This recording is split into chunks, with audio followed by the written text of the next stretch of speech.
അൽഹംദുലില്ലാ മാഷാ അള്ളാ. അപ്പം ഇന്ന് നമ്മളൊരു ബിരിയാണീൻ്റെ റെസിപ്പി ആയിട്ടാണ് കേട്ടോ വന്നത്. അടിപൊളി ബിരിയാണിയാണ് കേട്ടോ. ഞാനെല്ലാം അടിപൊളി പറഞ്ഞ് നിങ്ങൾക്ക് ബോറടിച്ചിട്ടുണ്ടാവില്ലേ. സൂപ്പറായിട്ടാട്ടോ പറയണത്. അപ്പോൾ നമ്മൾ ഗരം മസാല ഇതാ വീട്ടിൽ തന്നെ ഉണ്ടാക്കണ ഗരം മസാലയാണ് കേട്ടോ. റെസിപ്പിയൊന്നും ഞാൻ കാണിക്കണില്ല, എല്ലാം കൂടി ഇതിൽ ഉൾപ്പെടുത്താൻ കഴിയില്ല. വേണമെങ്കിൽ നിങ്ങൾ കമൻറ്റ് ഇടുകൊണ്ട് കേട്ടോ, ഞാൻ ഇതാക്കുന്നുണ്ട്.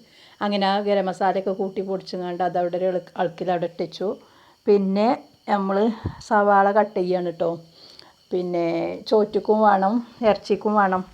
അപ്പോൾ അത് നമ്മൾ നല്ലോണം നൈസായിങ്ങാണ്ട് കട്ട് ചെയ്തങ്ങാണ്ട് എടുക്കുന്നുണ്ട്. നൈസാവണം എന്നൊന്നുമില്ല, ഞാൻ നൈസാക്കിങ്ങാണ്ട് അരിഞ്ഞെടുത്തു, അത്രേ ഉള്ളൂ കേട്ടോ. പിന്നെ ചോറ്റക്കില്ല, അത് പിന്നെ നമുക്ക് പൊരിച്ചെടുക്കാമല്ലോ, അത് കുറച്ച് നൈസായാൽ നല്ലതാണ്. അങ്ങനെ സവാളയൊക്കെ കട്ട് ചെയ്തു.